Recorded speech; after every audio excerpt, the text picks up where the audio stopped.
अल्लाह, ये बदबू, इस बदबू में तो सांस लेना भी मुश्किल हो रहा है। इस बदबू से तो उल्टी भी आ रही है। ये बी विंग में रहने वाले लोग भी ना जब देखो तब गंदगी फैलाते रहते हैं। और ए विंग वाले, आपके यहाँ से मटन से तो इत्र की खुशबू आती है। नज़मा आपा, मुंह मत खुलवाओ। क्यों क्यों क्यों? आपकी बिल्डिंग में तो डस्टबिन भी नहीं मिलते हैं। अल्लाह, देखो क्या बोल रही है। चुप हो जाइए, खुदा के वास्ते चुप हो जाइए। देखिए ना कासिम चाचा, इन बी विंग वालों ने ना जीना मुश्किल कर दिया है। अरे सलमा बेटा, छोटी सी बात है, अगर ड्रेनेज का पाइप खराब हो गया तो म्युनिसिपालिटी वालों को बुला लेते हैं। आप ना हमेशा इनकी बात ही लेते हैं। इन लोग को तो यहाँ से हटा देना चाहिए। या अल्लाह, इतनी नफरत। अब विंग के हिसाब से लोगों का बंटवारा होगा सलमा। हाँ अशरफ चाचा, म्युनिसिपालिटी वालों को फोन करो। जी चाचा। स्वच्छता हमारे देश की सबसे आखिरी प्राथमिकता होती है। शायद ये अकेला ऐसा देश है जहां स्वच्छता के लिए अभियान की जरूरत पड़ती है और देश के बजट का एक बड़ा हिस्सा स्वच्छता अभियान पर खर्च होता है। हमारा आज का क्राइम पेट्रोल का एपिसोड एक सोसाइटी की गंदगी से शुरू होता है और सोसाइटी के ड्रेनेज पाइप में पाई गई गंदगी इंसान के मन की गंदगी को उजागर करती है। अल रेहान, मुंबई के उपनगर में बसी एक सोसाइटी। पिछले 2 दिन से अल रेहान सोसाइटी में भयानक बदबू आ रही थी।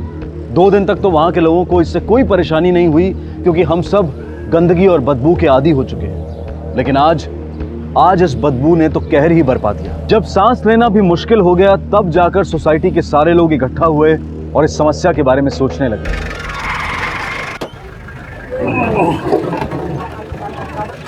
क्या हुआ भाई? साहब वो पाइप खराब हो गया था। चौकअप हो गया। चलो खोलो उसको।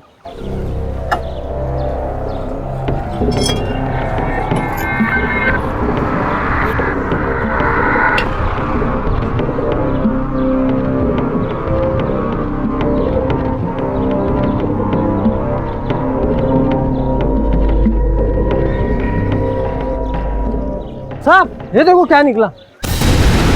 या अल्लाह, या अल्लाह,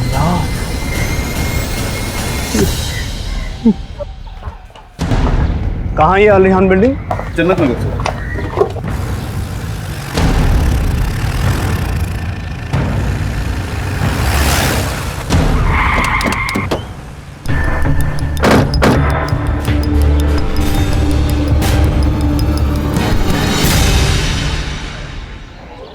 ये पाइप चॉकअप हो गई तो खोल के देखा तो ये बॉडी के पुर्जे निकल आए। शिंदे, इन्हें लैब भिजवाओ। Yes sir. ये ड्रेनेज का पाइप आता कहाँ से है?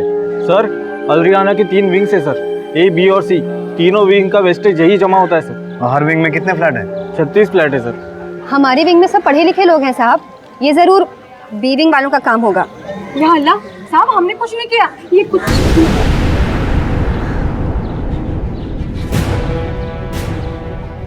शिंदे, इस पूरे एरिया को सील करो। Yes sir. कत्ल हुआ है लेकिन कोई मिसिंग कंप्लेंट नहीं है। इसका मतलब मरने वाला आदमी वहां का रहने वाला नहीं है। लेकिन सर लाश कहाँ है? सिर्फ जिस्म के कुछ टुकड़े पाए जाना, मामला बहुत कंफ्यूजिंग है सर। इंसान के जिस्म के टुकड़े पाए गए हैं शिंदे। पता करो उस बिल्डिंग में इससे पहले कहीं कोई संदिग्ध हरकतें करता हुआ तो नहीं पाया गया है। मतलब ये कि जिस तरह से ये कत्ल हुआ है, मुझे लगता है इसके पीछे कोई मानसिक बीमारी का शिकार इंसान है और इंसान की विकृत मानसिकता उससे क्या क्या करवा सकती है इसका अंदाजा नहीं है तुम्हें। पता करो उस बिल्डिंग में कोई मानसिक बीमारी का शिकार इंसान तो नहीं है। और वो जो 2 औरतें आपस में बहस कर रही थी जी, उन दोनों से अलग अलग पूछताछ करो। Yes sir.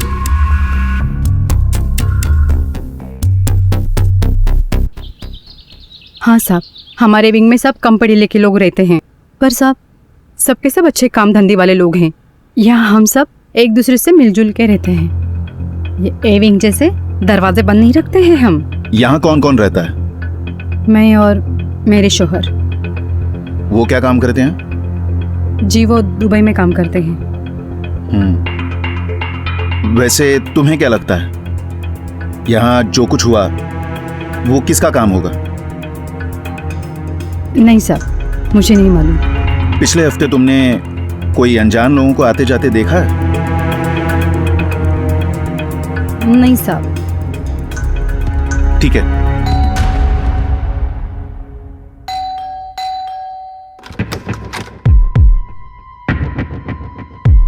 कुछ पूछताछ करनी है। पूछो। सलमा जी को भी बुलाइए। जो पूछना है मुझसे पूछिए, मैं सब बता दूंगा। देखिए, ये हमारे प्रोसीजर का हिस्सा है, आप प्लीज उन्हें बुलाइए। सलमा, सलमा, जी बाहर आओ। आई। हम अंदर आ सकते हैं? आइए।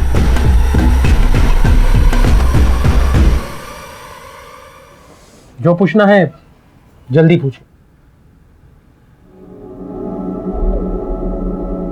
लगता है आपको इत्र का बहुत शौक है, पूरा घर महक रहा है। आपको कोई एतराज? नहीं। वैसे आपके बिल्डिंग से कोई मिसिंग तो नहीं? हमको क्या पता, इस घर में हम 2 मेंबर्स हैं, यहां से कोई मिसिंग नहीं। जी नहीं साहब। सर, लेबोरेटरी से रिपोर्ट आई है। रिपोर्ट के मुताबिक हत्या 3 दिन पहले हुई है और लगता है बॉडी के बाकी के पार्ट्स कहीं और फेंके गए हैं। मतलब ये खून कहीं और हुआ है और लाश का बाकी हिस्सा जिसमें बड़े टुकड़े नहीं हैं। साहब, सलमा का हस्बैंड कमाल पढ़ा लिखा है साहब, MA PhD किया है, लेकिन जहाँ जहाँ भी नौकरी की उसने, उसको नौकरी से बाहर निकाल दिया साहब। वजह? मानसिक संतुलन की कमी है साहब, रात भर जगता है, नींद की बीमारी है, ट्रीटमेंट चल रहा है साहब उसका।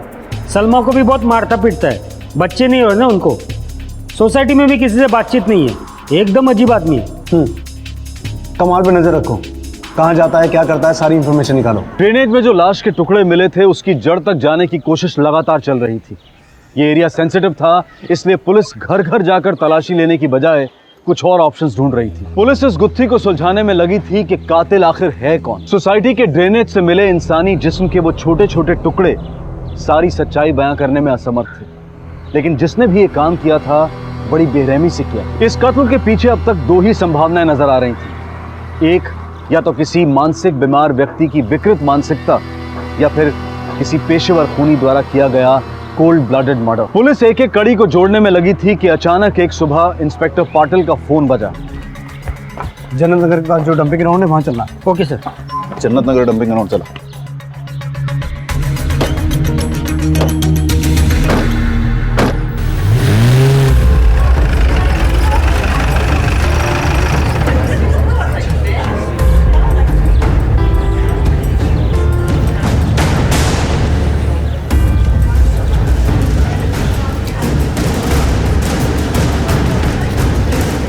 साहब, मैं पिछले 2 दिनों से बीमार था, छुट्टी पे था।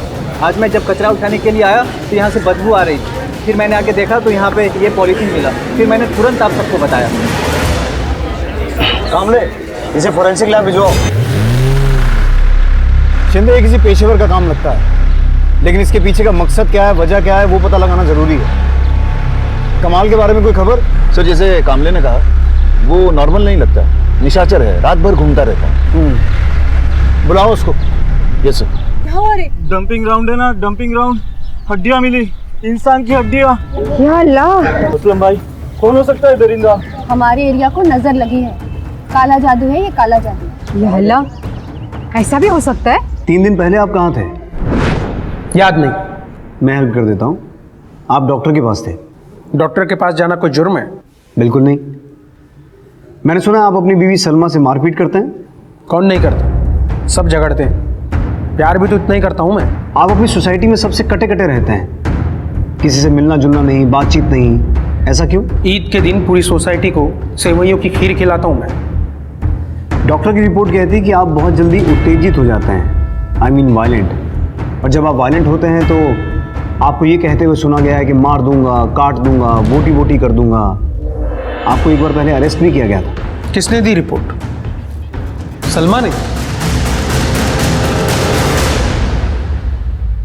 एनीवेज, क्या लगता है आपको ये मर्डर किसने किया होगा? आप ढूंढिए, आपका काम है। और कुछ सवाल पूछने हैं या मैं जाऊं? जाइए। Thank you.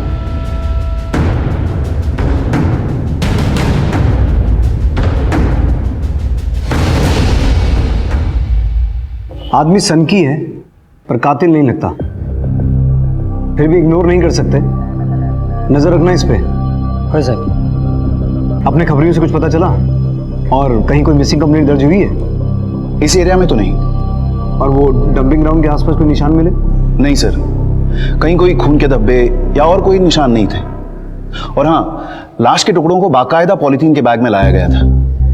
ये डंपिंग ग्राउंड से मिले जिस्म के टुकड़े और अल रिहान बिल्डिंग में मिले जिस्म के टुकड़े एक ही इंसान के तो नहीं है। लैब से पता करो, क्या पता एक ही इंसान हो। Yes sir. उसे ढूंढने में मेरी मदद करो। कांबळे, क्या हो रहा है? मी बघून येतो साहेब। क्या झालं पाटील मेरी भाई? बच्ची, क्या हुआ? मेरी बच्ची गुम हो गई है, उसे ढूंढने में मेरी मदद करो साहब। एक मिनिट साहेबकडे चला। साहेब मिसिंग कंप्लेंट लिखवाने आई थी। बैठिए।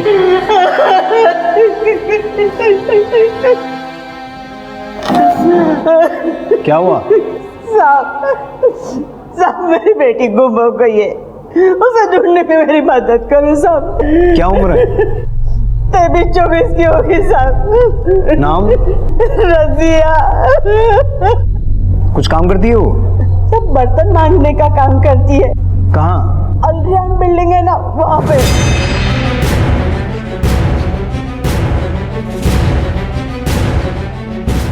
अल रिहान? हाँ साहब। आप कहाँ रहती हैं? मैं तो वहाँ सातारा रहती हूँ, लेकिन हमारी जान पहचान के हीरा भाई है ना, उसके साथ वो रहती है। लेकिन वो तो गांव गई है तुम्हारे पास, बोली माँ को लेने जा रही हूँ। मगर वो गांव तो नहीं आई। या अल्लाह, कहाँ गई होगी मेरी बच्ची? अरे चिंता क्यों कर रही हो, वो चचेरी बहन सायरा है ना, वो कभी कभी लेके जाती है उसे। तुम पहले अंदर तो आओ, पहले उसे ढूंढते हैं ना हम। अच्छा ठीक है, सामान रखो। सलाम वालेकुम मम्मी। वालेकुम सलाम बेटा। वो रजिया आई है तेरे पास? नहीं तो, मेरी तो उससे 10-12 दिन से बात नहीं हुई। लेकिन हीराबाई कह रही थी कि वो शायद तेरे पास रहेगी। घबराइए मत अम्मी, अल रिहान बिल्डिंग में होगी। किसी के यहाँ शादी ब्याह होगा तो किसी ने रोक लिया होगा। मेरा तो जी घबरा रहा है बेटा, तू जल्दी आ जा। जी। सलाम वालेकुम हिदायत भाई। वालेकुम सलाम बेटी। आपने रजिया को देखा क्या? रजिया तो 1 हफ्ते से नहीं है करीब। या अल्लाह। अम्मी, मुझे लगता है कुछ गड़बड़ है, हमें पुलिस के पास चलना चाहिए। चलिए। शिंदे, अल रिहान बिल्डिंग के वॉचमैन को बुलाओ। Yes sir. आप लोग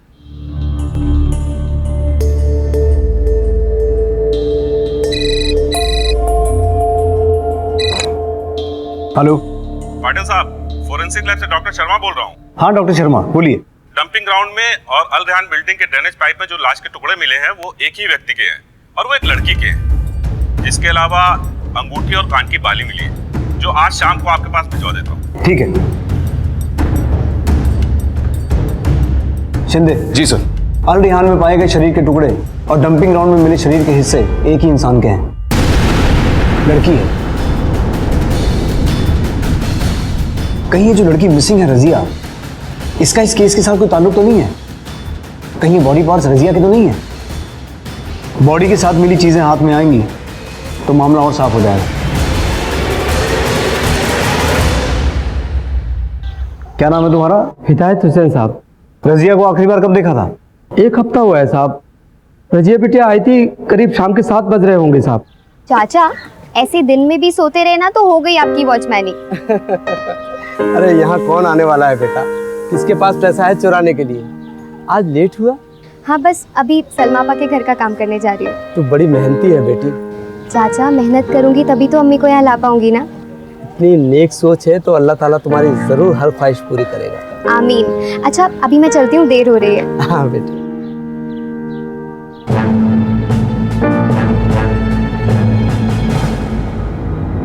मैंने रजिया बेटी को सलमा आपा के घर जाते हुए देखा, लेकिन वापस आते हुए नहीं देखा साहब। ठीक है, जरूरत पड़ी तो दोबारा बुलाएंगे।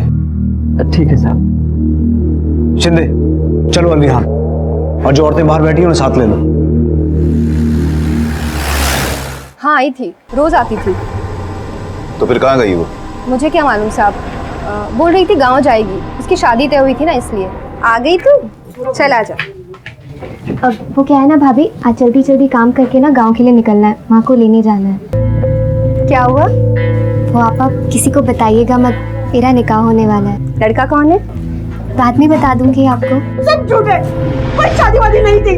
बता बता मेरी बेटी कहाँ है, तुझे मालूम? अरे ये क्या बकवास है, मुझे क्या पता तेरी बेटी कहाँ है। साहब मैं जानती हूँ, वो नज़मा है ना बीविंग वाली, उसी ने ये सारी बातें इनके दिमाग में डाली होंगी। और वो उसका भांजा है ना अशरफ, वो रात दिन रजिया को छेड़ता था, उसकी बुरी नजर थी रजिया पर, उसी ने ये सब कुछ किया होगा। अशरफ? वो मेरा भांजा है साहब, वो बिल्कुल मासूम है। या अल्लाह, उसने कुछ नहीं किया साहब, वो बिल्कुल मासूम है साहब। वो कहाँ है वो बाहर गए है साहब, कुछ नहीं किया साहब। ये तो वही बताएगा। साहब ये सब सलमा ने आपको बताया ना साहब, वो एकदम पागल है। उसका शोहर तो सरफिरा है, कुछ भी बके रहते। अरे सलमा तेरा बेड़ा गर्क हो। देखिए मैं आपसे आखिरी बार पूछ रहा हूँ, अशरफ कहाँ है? वो बाहर गया है साहब। कहाँ? सलीम की दुकान पर गया है साहब, जब वो खाता है। चलो साहब रुके साहब, मेरे भांजे ने कुछ नहीं किया साहब। या अल्लाह, मेरे भांजे को बचा ले। हाँ बोल। तुम लफड़ा किया कुछ? अरे हाँ किया ना, बोल ना क्या हुआ? पुलिस वाले को सब पता चल गया।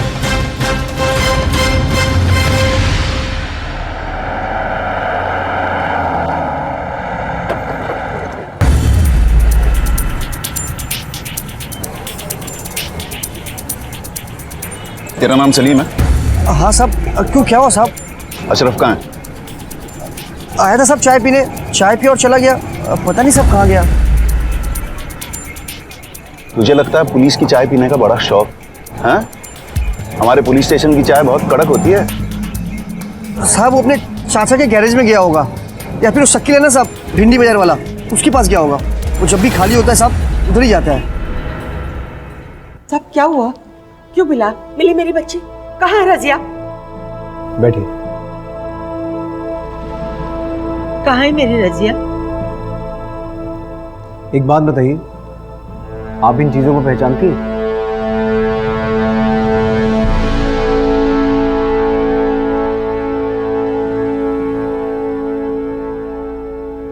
ये तो मेरी रजिया की अंगूठी है। मैंने दी थी उसे पिछले ईद में, और ये बाली भी उसी की है। सब रजिया कहाँ है? रजिया क्या? रजिया नहीं रही।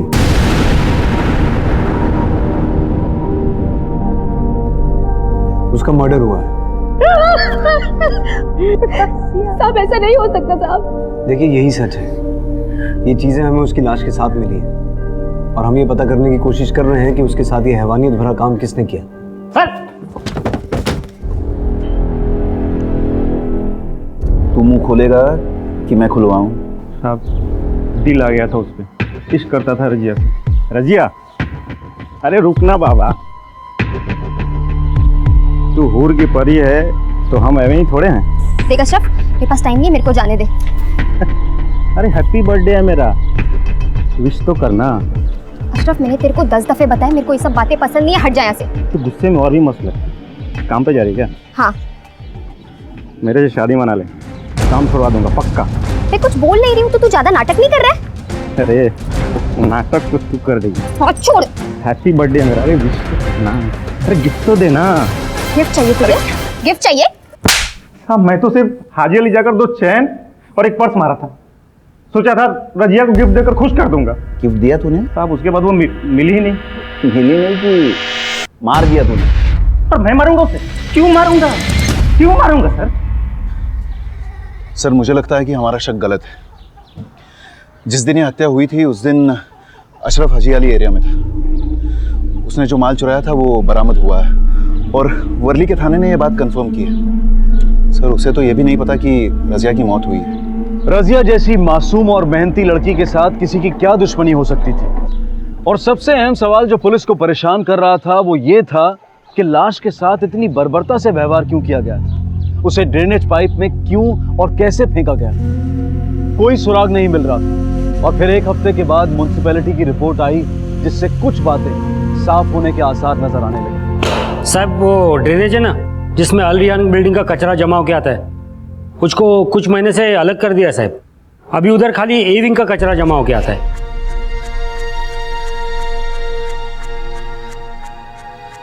मतलब सिर्फ ए विंग में सारे राज छुपे हुए हैं।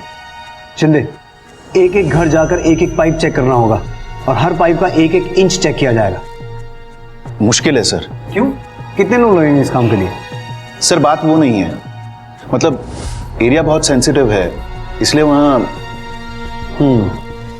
अगर हम तहकीकात करने जाते हैं तो रेजिस्टेंस हो सकता है। बिल्कुल। अगर हम वहाँ किसी और बहाने से जाएं तो, मतलब मान लो कि हम म्यूनिसिपैलिटी के कर्मचारियों को वहाँ भेजते हैं तो? पर सर वो तहकीकात कैसे कर पाएंगे? शिंदे, म्यूनिसिपैलिटी के कर्मचारियों के साथ अपने लोग होंगे उनकी वर्दी में। बहाना होगा ड्रेनेज के पाइप्स बदलवाने का, तब तो किसी को कोई ऑब्जेक्शन नहीं होगा ना। और जाने से पहले मोहल्ले के कुछ समझदार लोगों को कॉन्फिडेंस में देंगे। ए विंग में पढ़े लिखे लोग रहते हैं, पहले उनसे बात करते हैं। Yes sir. Sawant, Vishnu. Yes sir. Sir ये दोनों म्युनिसिपैलिटी वालों के साथ जाएंगे। सावंत, तहकीकात करनी है। Okay sir. मगर अलग अंदाज में। म्युनिसिपैलिटी के कर्मचारियों के साथ जाना है, उन्हीं के कपड़े पहनकर। एक एक फ्लैट के ड्रेनेज को चेक करो। खून के धब्बे, नाखून, बाल, कुछ भी मिले तुरंत इन्फॉर्म कर देना। और हाँ, किसी को भी शक नहीं होना चाहिए। Okay sir. ये मेरे को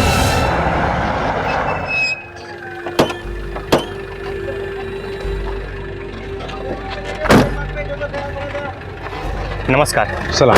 मैंने फ़ोन किया था। जी आइए आइए। आपको जो बार बार ड्रेनेज चोकअप होने की दिक्कत होती है वो हमेशा के लिए ख़त्म हो जाएगी। हम पाइप का मेजरमेंट लेंगे, क्या क्या करना होगा इसकी जानकारी लेंगे। जी बहुत बहुत शुक्रिया, और हमारी तरफ से आपको पूरा कोऑपरेशन मिलेगा।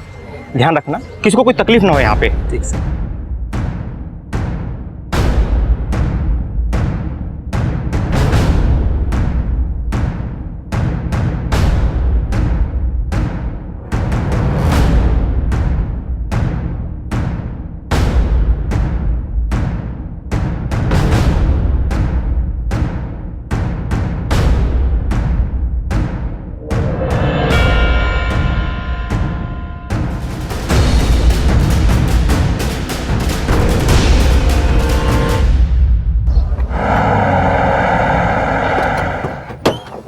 पाटिल साहब अस्सलाम वालेकुम। कैसे मौलवी साहब? खैरियत। म्यूनिसिपैलिटी वाले आए हैं? जी जी। चलिए अच्छा है, आप लोगों की समस्या दूर हो जाएगी। जी हाँ, ये समस्या तो दूर हो जाएगी, मगर असली समस्या तो वो कत्ल है। कोई सुराग मिला उसका आपको? नहीं मौलवी साहब, अभी तक तो नहीं है। कातिल बहुत शातिर लगता है। या अल्लाह, इनको अल्लाह से डर नहीं लगता क्या? चलिए मौलवी साहब, चलता हूँ। जरूरत पड़ी तो दोबारा तकलीफ देंगे आपको। तकलीफ की क्या बात है इसमें, ये तो हमारा फर्ज है। जी। अल्लाह हाफिज।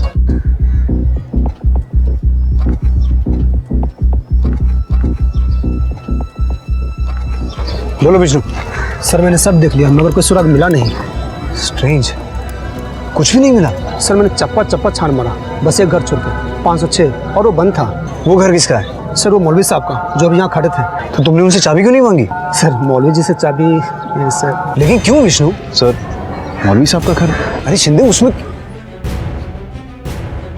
एक मिनट, जिस ड्रेनेज से हमें बॉडी पार्ट्स मिले थे उसमें सिर्फ और सिर्फ ए विंग का पानी आता है। ए विंग के सारे फ्लैट्स चेक हो चुके हैं मौलवी साहब का घर छोड़कर, और रजिया को भी आखिरी बार ए विंग में ही जाते हुए देखा गया था। चलो।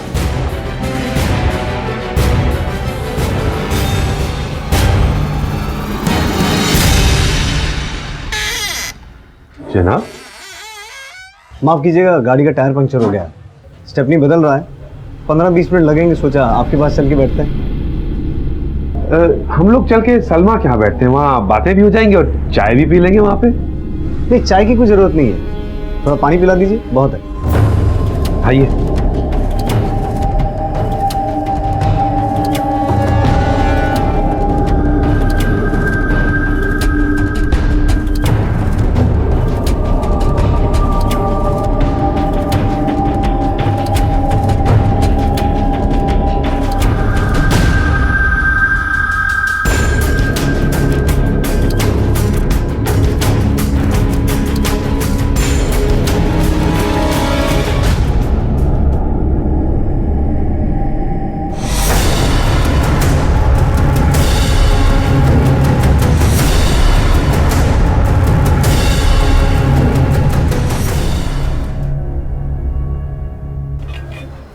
पाटिल साहब वो जरा टॉयलेट गए हैं। सर किल्लत है पानी की, हमारे यहाँ बहुत बड़ी किल्लत है।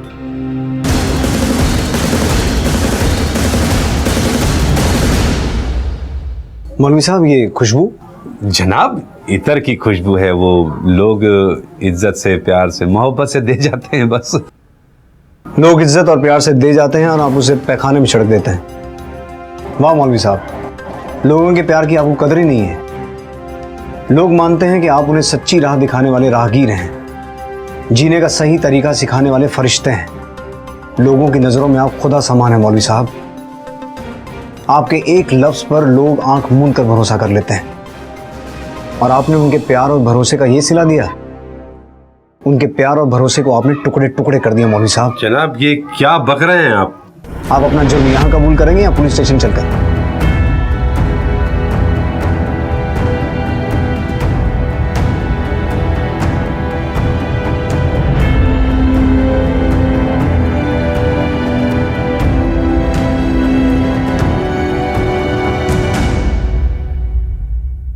अरे कहाँ जा रहे हैं आप लोग? रोको इन्हें, देखो ना, मौलवी साहब कहीं नहीं, कहाँ जा रहे हैं? रोको इन्हें, कहीं जा रहे हैं ये लोग। हमारे मौलवी साहब को क्यों अरेस्ट कर रहे हो? एक मिनट, आप हमें अपना काम करने दीजिए। मौलवी साहब ने रजिया का कत्ल किया।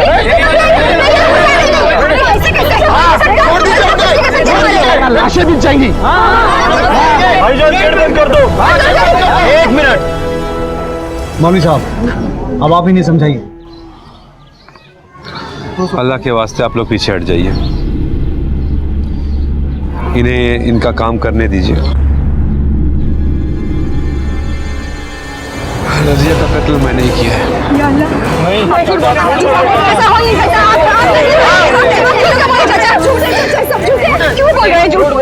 मैं झूठ नहीं बोल रहा। मेरी गुजारिश है कि आप लोग पीछे हट जाइए और इन लोगों को इनका काम करने दीजिए। हट जाइए पीछे।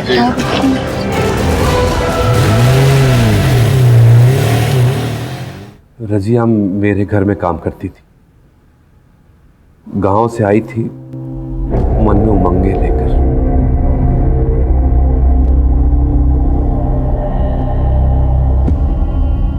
रजिया बेटा जी एक दिन छुट्टी ले लिया करो, आराम कर लिया करो। चाचा छुट्टी लेकर क्या करना है? जितना जल्दी पैसा बनाऊंगी उतनी जल्दी अम्मी को यहाँ ला पाऊंगी ना। उसके दिल में अरमान थे, चेहरे पे मासूमियत थी, आंखों में ख्वाब थे, मगर मुझे सिर्फ उसका जवानी से भरा जिस्म ही दिखाई देता था।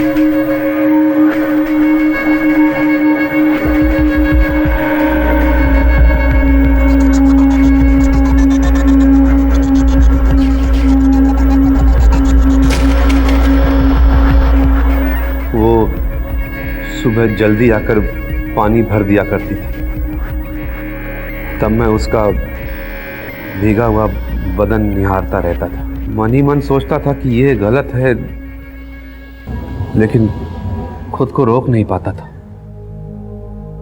ज़्यादा से ज़्यादा मजहबी किताबें पढ़ने लगता था ताकि मेरे मन में ऐसे ख्याल ना आए,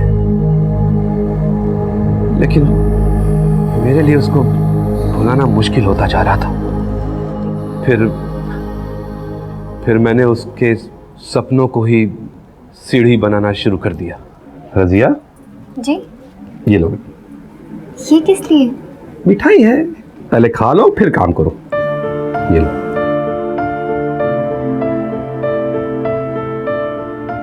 अरे यहाँ इधर इधर आओ, चलो यहाँ बैठो, आराम से बैठो। बताओ क्या हुआ है,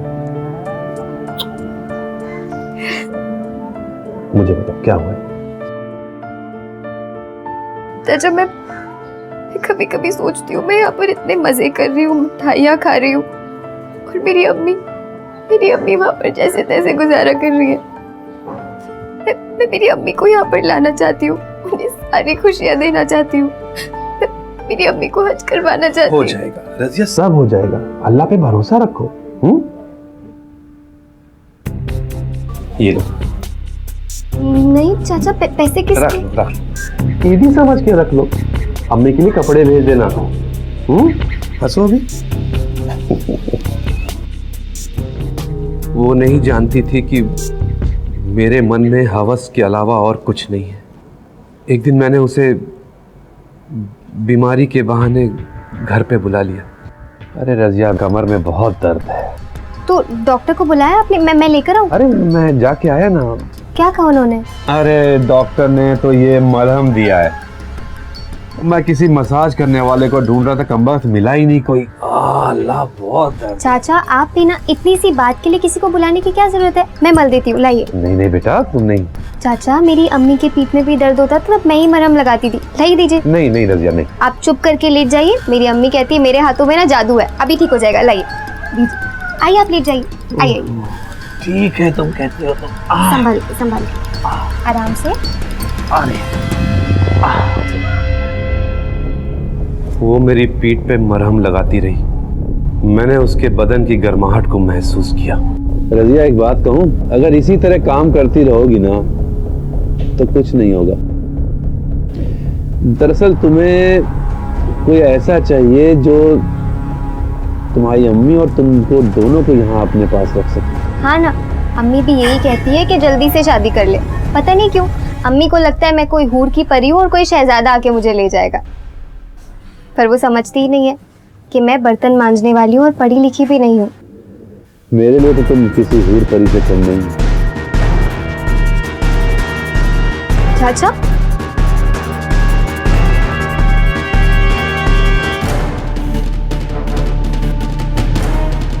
चाचा नहीं, कासिम का।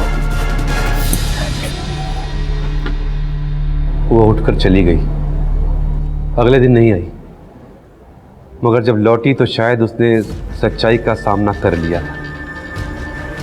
उसने जान लिया था कि ये रिश्ता उसके सारे अरमान पूरे कर सकता है, उसकी माँ को यहाँ ला सकता है। तो आपने उसके साथ शादी करने का फैसला कर लिया था, तो फिर ऐसा क्या हुआ जो आपने उसके साथ ऐसा सलूक किया? नहीं, मेरा शादी करने का कोई इरादा नहीं था। हाँ, मैं जानता था कि वो नेक है, पाक है। सिर्फ पैसों के बदले में वो खुद को किसी के हवाले नहीं करेगी।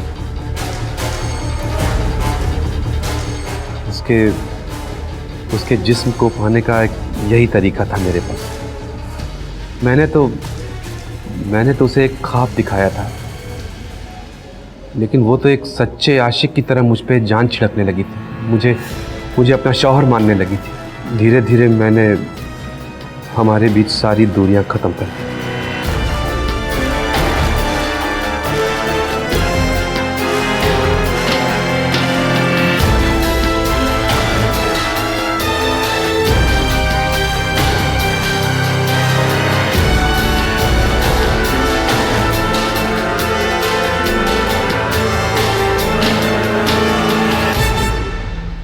और फिर एक दिन वो घर आई। सुनिए। हाँ बोलो। वो मैं कह रही थी कि हमें ना जल्दी फैसला लेना होगा। किस चीज का? निकाह का। क्यों? वो क्या है ना, मुझे नहीं लगता अब लोगों से ज्यादा दिन ये बात छुप पाएगी। मतलब इस घर में कोई और भी आने वाला है। रजिया। जी, और पता है मैंने तो सोच लिया है कि अम्मी को भी नहीं बुला लूंगी। तो क्या है ना, आपने कितनी भी किताबें पढ़ी हो पर बच्चे को संभालना तो नहीं आता होगा ना। अरे क्या बकवास कर रही हो? बकवास? ये क्या कह रहे हैं आप? आपने वादा किया है मुझसे, कसम खाई है। हाँ लेकिन क्या? देखिए कहीं आपकी नीयत में खोट तो नहीं है ना? देखिए ऐसा मत कीजिएगा, मेरी जिंदगी बर्बाद हो जाएगी। मैं कहीं की नहीं रहूंगी और मेरी अम्मी नहीं। देखिए आप मजाक कर रहे हैं ना? बहुत खुश है ना आप? और उस बच्चे को भी आप उतना ही प्यार देंगे ना जितना आप मुझसे। सुनिए ना, एक बार कह दीजिए ना। बहुत दूर हटो मुझसे। दिमाग खराब हो गया तुम्हारा? मौलवी हूं मैं, लोग क्या कहेंगे? लोग? आज अचानक ये लोग कहां से आ गए? और उस दिन आपको ये लोग क्यों नहीं याद है जब आपने अपनी हवस के लिए मुझे इस्तेमाल किया था? देखो, मैं तुम्हें पैसे देता हूँ, तुम डॉक्टर के पास चली जाना। वाह जनाब मौलवी साहब वाह। यहाँ तो आप बच जाएंगे, पर उस खुदा के घर में कैसे माफी मांगेंगे? देखो, खुदा और मजहब के बारे में मुझे समझाने की कोशिश मत करना। ठीक है, ठीक है, पर एक बात आप भी याद रखिएगा कि अभी के अभी बाहर जाके मैं सबको बता दूंगी ये बच्चा किसका है। जीते जी आपने मुझे दोजख में धकेला है ना, तो याद रखिएगा इस दोजख में मैं अकेली नहीं जलूंगी, आपको साथ ले जाऊंगी।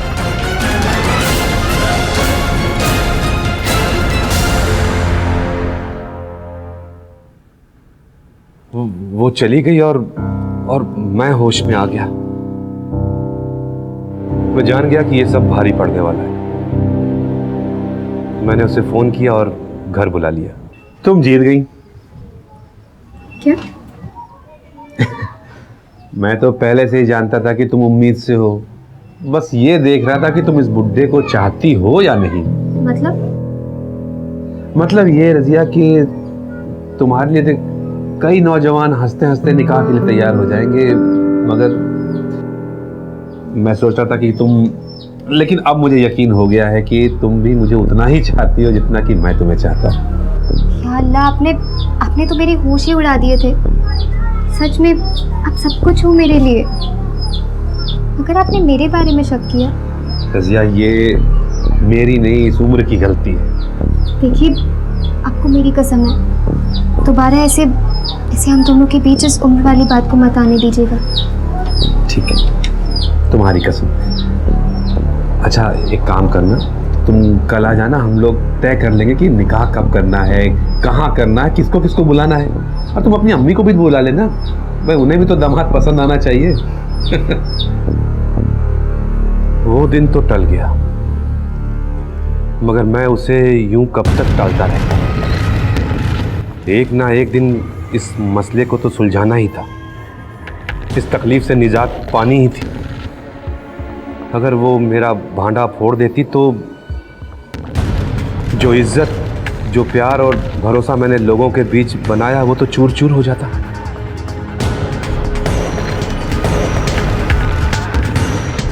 मैं सारी रात बैठकर सोचता रहा कि अब कोई रास्ता नहीं बचा है। रजिया को रास्ते से हटाना ही पड़ेगा। अगले दिन वो आ गई, मगर उसके चेहरे पर ऐसी खुशी थी जैसे मानो उसे जन्नत मिल गई हो।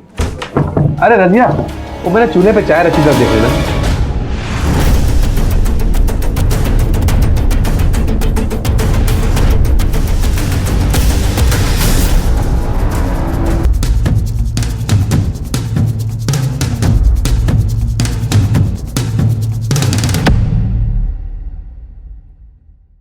लाश को उस हालत में ले जाना मुश्किल था। मैंने रात होने का इंतज़ार किया। मैं बाहर गया, वॉचमैन को भी आंख लग गई थी, तो मैंने सोचा यही सही मौका है।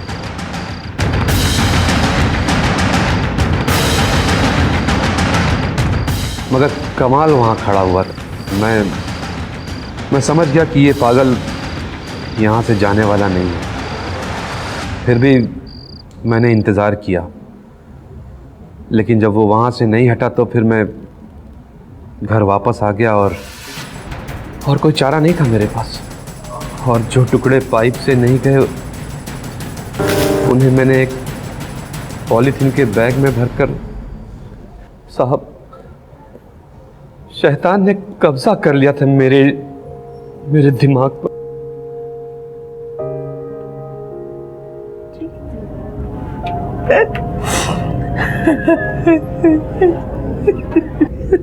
मेरी बच्ची। भरोसा करना गलत नहीं। इंसान अगर इंसान पर भरोसा नहीं करेगा तो कयामत का दिन दूर नहीं। लेकिन किसी पर भी भरोसा करते समय सतर्क रहना बहुत जरूरी है। चाहत को मोहब्बत में और मोहब्बत को रिश्ते में बदलते वक्त तो ये सतर्कता बहुत ही जरूरी होती है। रजिया मेहनती थी। उसके मन में जो सपने थे उन्हें पूरा करने के लिए उसने एक समझौता किया और वो उसे ईमानदारी से निभा भी रही थी। लेकिन अपनी जिंदगी का ये अहम फैसला लेते वक्त उसने अपनी माँ, अपनी चचेरी बहन या अपने नजदीकी लोगों से बात तक नहीं की। वो ये भूल गई कि जिस रिश्ते को वो जी जान से निभा रही थी उस पर अभी तक कानून की मोहर भी नहीं लगी थी। आंखें मूंद कर भरोसा करने का नतीजा ये हुआ कि जिसे वो अपना सब कुछ मान चुकी थी उसके अंदर का शैतान वो देख नहीं पाई। शराफत के मुखौटे के पीछे छिपे जानवर को वो समझ नहीं पाई। अगर रजिया अपनी माँ से या अपने हितैषी लोगों से इस रिश्ते के बारे में बात करती, सोच समझकर कदम उठाती, तो शायद इस दरिंदे के अंदर की गंदगी और बदबू को वो सही समय पर पहचान जाता। मौलवी कासिम पर उसके घिनौने अपराध के लिए मुकदमा दायर किया गया और उसे उम्र कैद की सजा सुनाई गई। आपसे फिर मुलाकात होगी अगले एपिसोड में एक और चौंका देने वाले केस के साथ। तब तक अपना ख्याल रखें, सतर्क रहें, सुरक्षित रहें और देखते रहें क्राइम पेट्रोल सतर्क। सबक एक को, सीख हम सबको।